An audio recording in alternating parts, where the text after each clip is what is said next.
As we assign people into small groups later, you'll have an opportunity to listen to a Quran recitation. I think it's really important for us that you also are aware of the local Muslim landscape.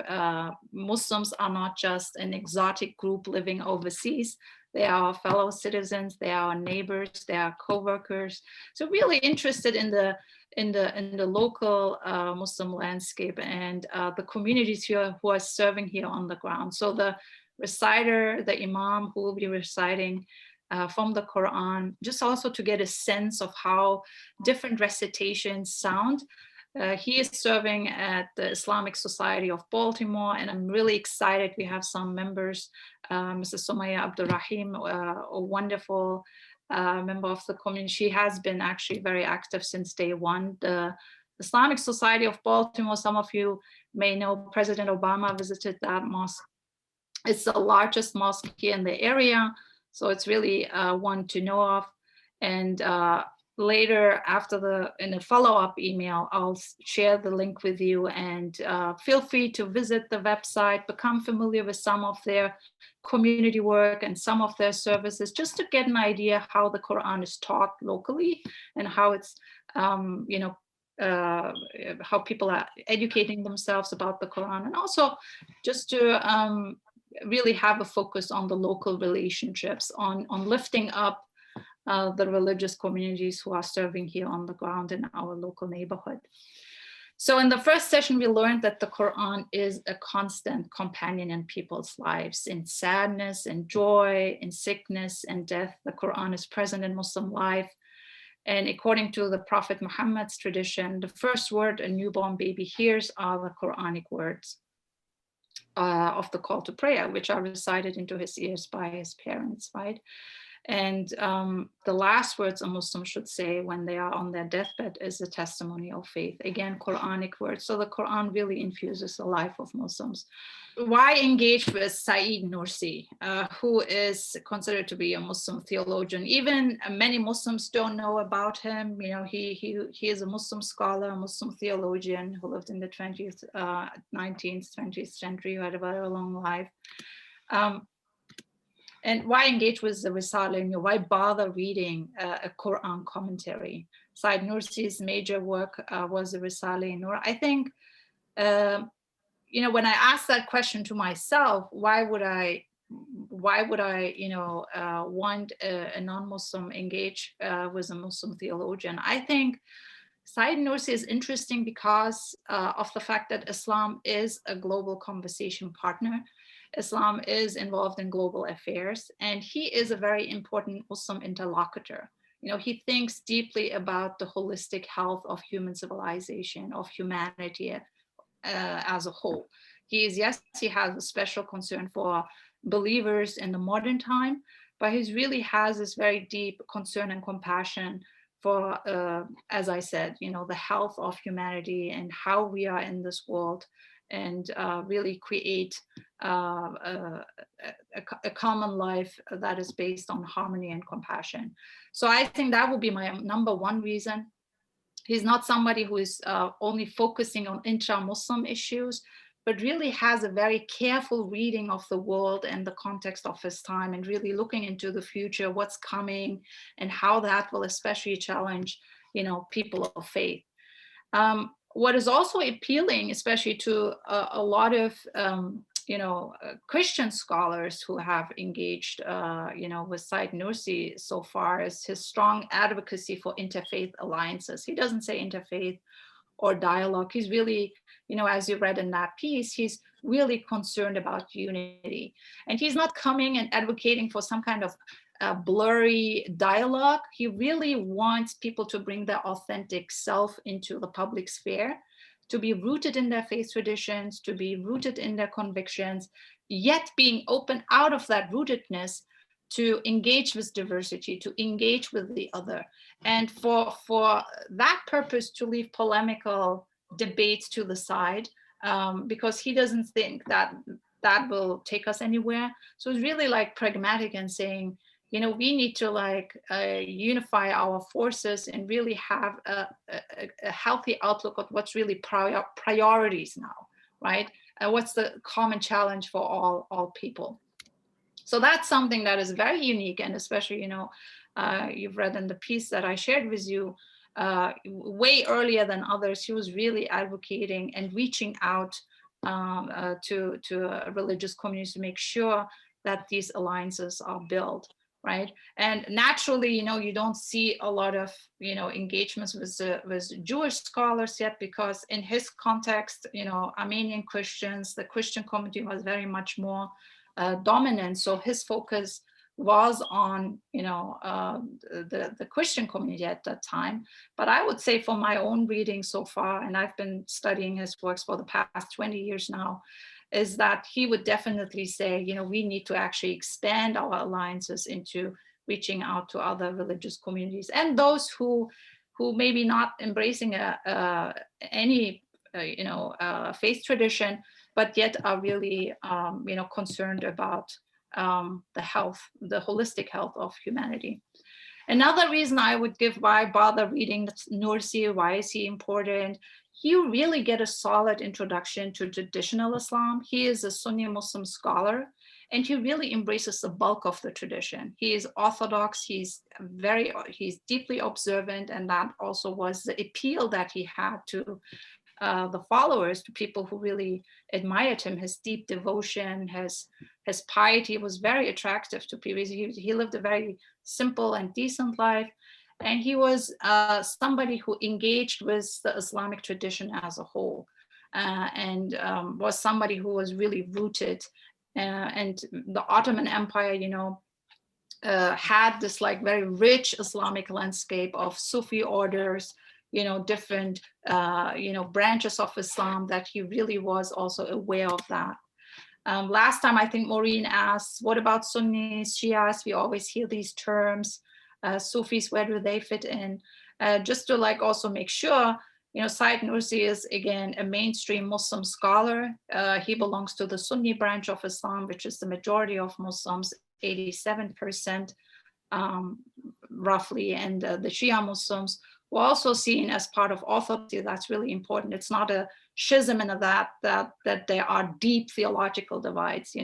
If there's anything that Sunnis and Shias, a lot of that, what we hear is mostly political and social grievances.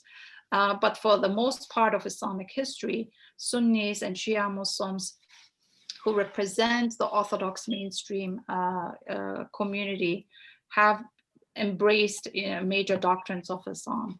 And so he really, you see in his writings that he also brings in a lot of the writings of the Shia tradition, engages with the litanies, the supplications, because a lot of the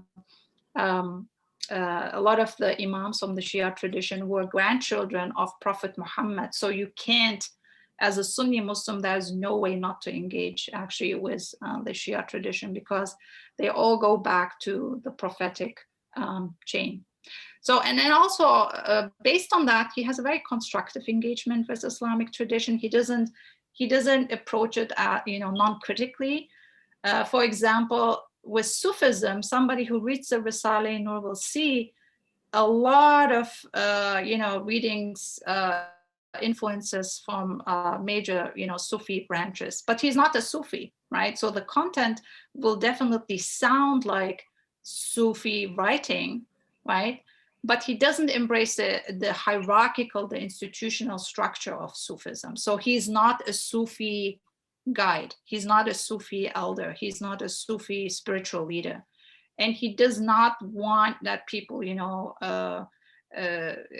pay attention to him and his charisma and his persona. He's really interested in pointing people to the Qur'an and making sure that the text is at the center. Because in the Sufi tradition, a lot is built on charisma, that you have a spiritual guide on the path who leads you on the spiritual path. We see here a text-based effort, like people really focusing on engagement with the Quran. People come and go, they die eventually. So the concern is to really have a long-lasting impact, and so the focus is on the text, on the Quran. Just to look a little bit on his historical context, as I said, he lived a very long life. 1876, he was born in Eastern Turkey. He died 1960 in Urfa in the southern, southeast of Turkey. And Turkey is, of course, a very interesting phenomenon, is a very interesting place just because geographically, being the bridge between the Islamic world and the West.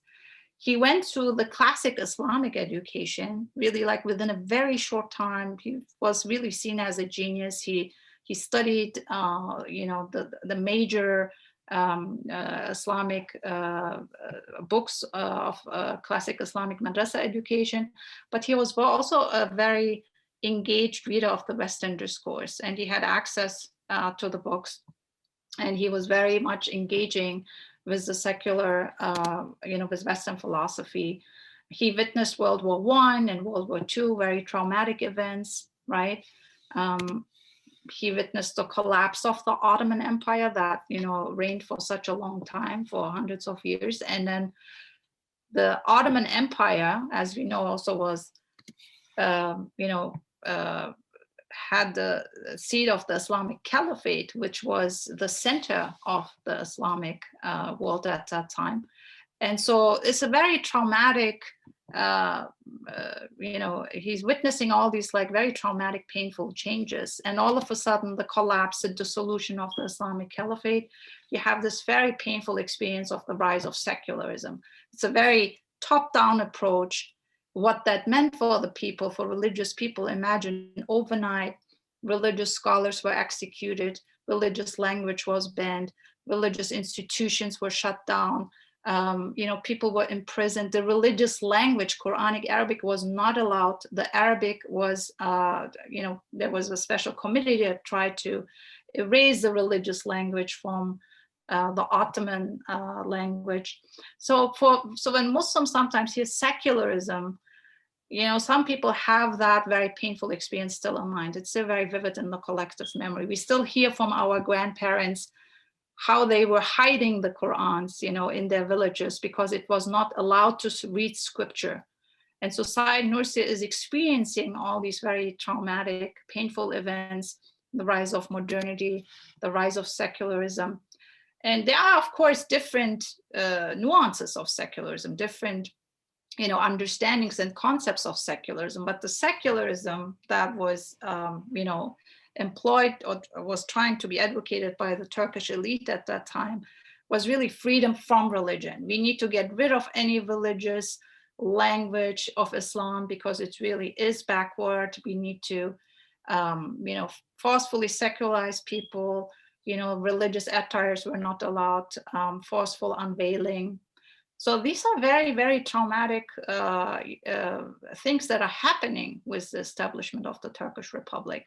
And there's no access to religion, all institutions shut down, all foundations are taken by the state, religious foundation, the Awqaf, and people are seeing that, right? And so anybody who dares to read the Quran, who dares to study religious texts is put into prison. You hear sometimes these very interesting accounts by some of the students of Said Nursi who would say, if we would go to a Quranic circle, we had a 50-50 chance. Either we would end up in prison, or we would really attend the circle in a secret way. So this was happening really under a repressive regime that Nursi was trying to really, in this very dark moment of Islamic history, we are trying to keep religion alive, really trying to find a solution for what Muslims are going through.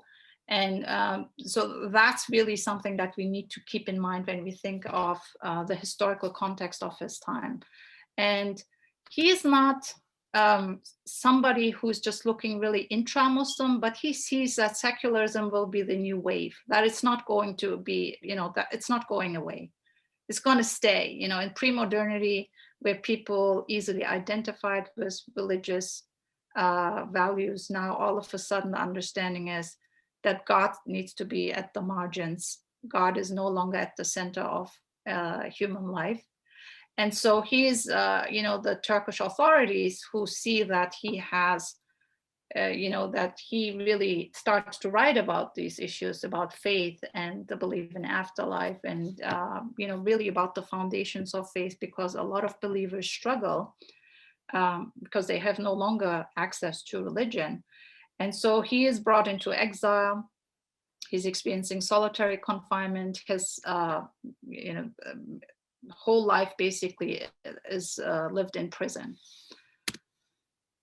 So that's the historical context in which the Risale-i-Nur emerged, just to keep in mind that we're talking about a very aggressive secular regime that is trying to, again, from the top down, approach unbelief, like really aggressive atheism, right? It's not just being, neutral and saying, freedom of religion, anybody on their own. No, it's really like trying to promote that institutionally on all levels of society.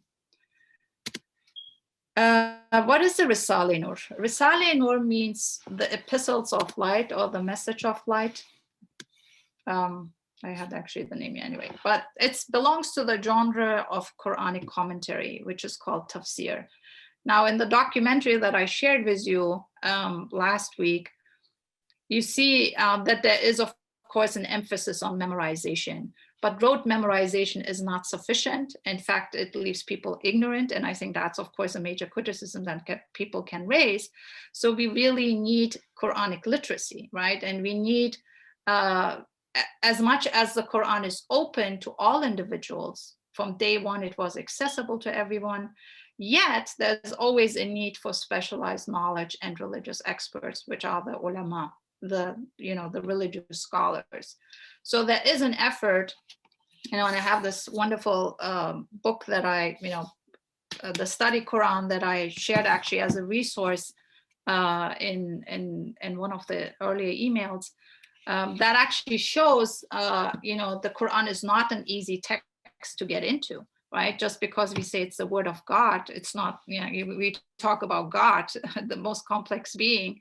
And so there has been on the effort on Sunni scholars and Shiite scholars, exegetes, Quran commentators, to try to wrestle what the word of God means, because, and they dedicated their lives to this exegetical effort. So you see, especially in the study Quran, where there's a heavy focus on classic Quran commentaries, you see the spectrum of interpretation, which is beautiful. And also what I like about this work is that there are always references to the biblical passages. So if there's anything you read in the study Quran or the Quranic passage, especially for Muslims who'd like to know where is that in the biblical scriptures, they can go, and there are also references. But here the focus, of course, is on classic commentators like Ibn Kathir, Tabari, Razi, and you really get a sense of the flavors out there. Now the Risale-i-Nur is really taking really all this in, the classic commentary tradition, but also revives it and also interprets certain verses according to the modern context, right? So it's really, in a sense, it is a modern commentary, but it's also not, because it's really still deeply rooted in the classical commentary tradition. And the Risale-i-Nur, as I said, means literally the message of light, the epistles of light. It's a 6,000 page commentary on the Quran. And what's interesting, there are different ways to write a tafsir. The Risale-i-Nur is not a verse by verse commentary. That's important to mention. But it really is in a way selective, that it focuses on some key verses that Nursi thought are really important to go more in depth. And so he pays more attention. But there are recent studies in the Turkish language that actually show every statement that he makes, every interpretation that he makes is actually based on prophetic tradition or on another Quran verse. So even if it's not explicitly stated, it's always a reference to another Quranic passage. What's the content of the Risale-i-Nur? The content is really because people at that time and also now are struggling with the foundations of Islam. There's a heavy focus on the nature of God, the nature of this world, the human nature, the spiritual anatomy of the human self. What does it mean to be a human? What does it mean to have an ego, a self? a heart, a mind? What about all these, like, unlimited emotions that we have in our human self? How do we make sense of them in light of the Quran? So he really provides this kind of map of, really going into, from a Quranic perspective, providing interpretation on the human self. And then again, heavily focused on the 6 articles of faith, people who struggle with belief in angels, believe in an afterlife. And so there's a lot on these foundations. This is just an example of a Risale-e-Nur session. There are very large gatherings where people come. You see somebody is in the front with the collection, the Quran commentary. This is a large gathering in Turkey, of course. So, and people here, because of the space, probably also don't hold the book, but usually, like in a setting like this is, for example, as a reading retreat. Any Risale-e-Nur session, any Quran circle can be done anywhere. Usually they take place in homes, in private homes. And imagine, because of the repressive regime, people couldn't gather in any mosque or, any like kind of institution. So the private homes were turned into sanctuaries, basically. So these are just some examples of some, Risale-e-Nur Quran sessions. This is from a retreat, which was actually in Maryland during Christmas break. So what are these, when people come together, with the site, Nursi encouraged daily individual reading. So it's really a daily exercise, a daily spiritual exercise. The DNA of the Risale-e-Nur is that to really engage on it on a daily basis, because so much of the secular world is very challenging. And so you need to nourish yourself spiritually. And so that means to engage with the Quran on a daily basis, right? Not just memorization or reciting, but building deep Quranic literacy. Right? So building Quranic literacy means that recitation of the text is not sufficient, that we really need to study the Quranic text, coming together collectively, understanding its content, and most importantly, how to apply it into our lives, personal lives today, right? So the focus is really on regular spiritual exercises, focuses on self-development, right? And I want to just stress that these Risale-e-Nur sessions, or how Michelle called them, faith-sharing sessions, where people come together in a group of 2 or 3, or even, thousands, hundreds of people coming together where they share on a regular basis, are not a new thing that he invents. He really encourages people to come together regularly.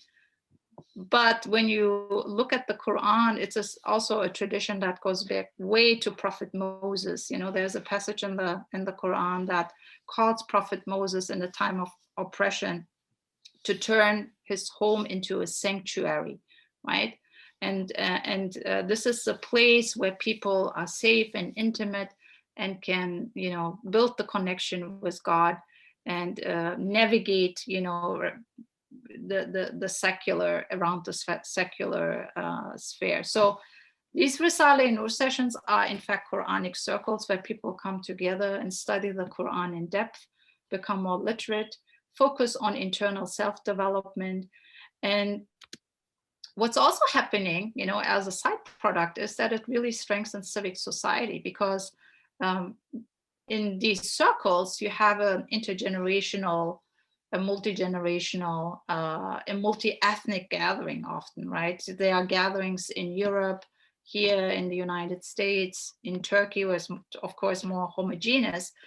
But as the Turkish diaspora, as especially Turkish Muslims, went out into different countries, they are also now trying to, translate these works into other languages, and then also want to share them with a wider circle. So that also, when you come together on a regular basis, on a share, with around a shared text, right? it also builds mutual trust, and it's a very inclusive environment where people, there's no membership. You don't have any membership. It's a very informal network, and the ideal is to come together on a regular basis. Individual daily readings are encouraged, but more so, if you go in a city like in Turkey, you'll find hundreds of gatherings like these in every neighborhood. And I think what it also does is challenges social isolation. That Nursi was very aware that society becomes increasingly disintegrated, segregated, fragmented. People who are seniors, children, youth, all in their corner. But to really bring them in around a shared text and invite them for deep sharing really also increases mutual trust. It builds, strengthens civic society, and also has other impacts, and also integrates, tries to challenge this disintegration of society as well. And then, of course, ultimately, the goal is to cultivate a sacred mindset as people then go out into the world, into the secular world. And the secular is not just in the West. He never says, this is just a problem in the West. He really sees that the secular mindset will be prevalent everywhere in the future, in the modern context. So it's not that we hear about God in our news, in our social feeds, in our schools, but how we are in the world as believers, still having a sacred outlook. And so that's really the goal of these Quranic circles, and the engagement of the Risale Nur with the Quran is, as you study whatever you're studying at school, whether it's physics, biology, business, whatever it is, or as you're working in your workplace, how do we look with a faith lens on the world, even when you are in a secular context? So you can still be a believer, bring in your authentic self. And so he's not really about a big believer that, Islam is served through institutions, right? Or like some kind of formal idea. He really is not interested in creating an Islamic state. He is interested in creating a sacred mindset. So wherever you live, in whichever country, that you can always navigate and live in the secular world with that sacred outlook. Okay, my question is, when they have these Quranic sessions, I noticed from the pictures that there are sections for men and sessions for women, but do they not work together? Yeah, that's an excellent question. Some of this generally, right? Here you have separate gatherings, but you will also find a lot of Risale Nur sessions or Quran circles, which happen in a family context. So a lot of, I attend, for example, family halakas, where you bring in 5-6 families who come regularly around the shared text, around the shared study on a monthly or weekly basis, and then engage together, men, women. And actually that was the practice of the Prophet Muhammad as well. Sometimes, women and men prefer to be in their separate gathering, in their own gathering, and that's fine too. Sometimes, you want to share more about things that, more related to women. And so that also creates a space for more deeper and intimate sharing as well. But there are gender mixed Quran circles. Absolutely. I have a question, if I may. Mm-hmm. What was his standing among his contemporary Islamic scholars, and from his standing from other scholars, such as those at Al-Azhar University? And is he considered in the mainstream, or is he considered not in the mainstream? Yeah, if you look at the resources that I shared in the slide, and you have that in your email as well, if you look at on a lot of the academic studies on the Risale Nur, a lot of, many symposiums and conferences have been done at Al-Azhar University. The foundations also have invited major scholars to Turkey to really, engage with his work. So he is mainstream. And there are a lot of international, conferences are happening around the world. If you just click this Istanbul Foundation for Science and Culture, you'll see since the 1980s, these conversations are happening among, Muslim scholars. And he is embraced by mainstream Muslim scholars. In 1911, he did a major Damascus sermon in front of, I think it was 1,000 ulama, major Muslim scholars. And that's also a treatise that is in the Risale-e-Nur.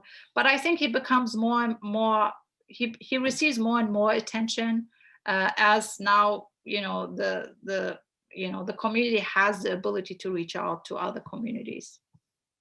And he's pretty mainstream, yeah. So before we go into the small group question, or small group conversation, and the question you already had in the email, we have the Imam from the Islamic Society of Baltimore. And if you like, you can, click on the Quran Explorer later and listen to the read the translation. For now, I just want you to listen to the sound and his recitation and just get a sense, and then we'll go into small groups for 30 or 40 minutes. إليه يرد علم الساعة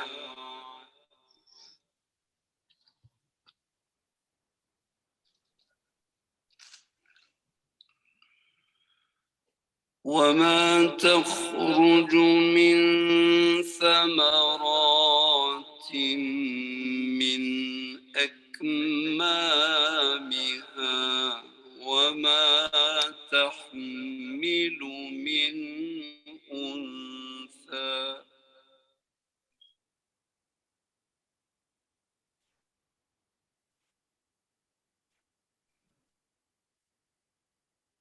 وما تحمل من أنثى ولا تضع إلا بعلمه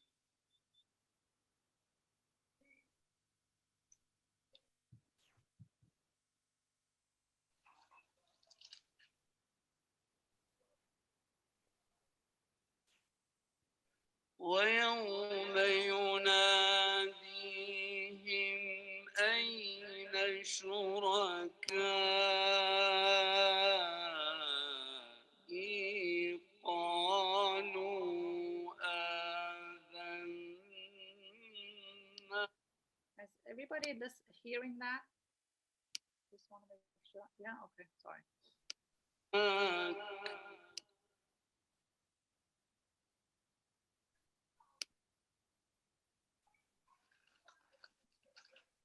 قالوا آذناك ما منا من شهيد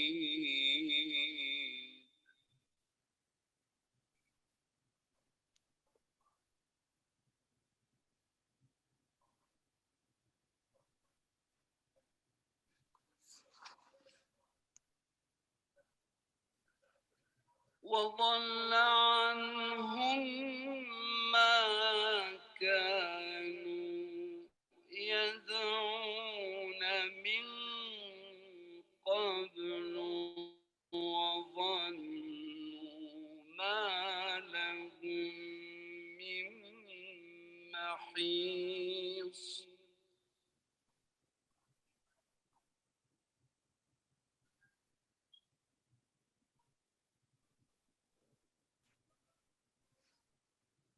لا يسأم الإنسان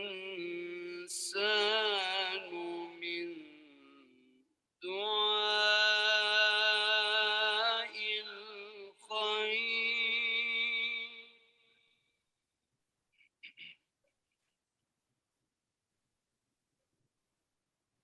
وإن مسه الشر فيئوس قنوط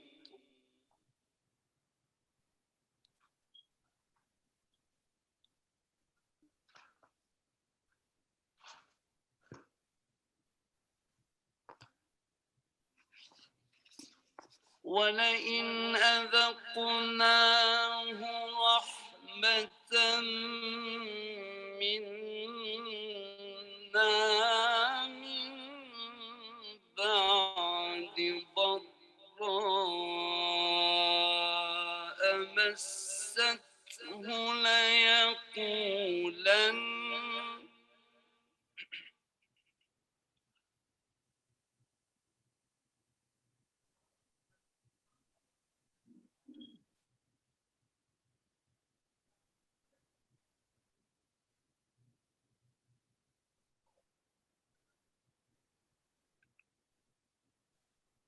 ليقولن هذا لي وما أظن الساعة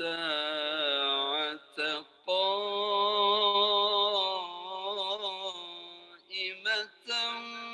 ولئن رجعت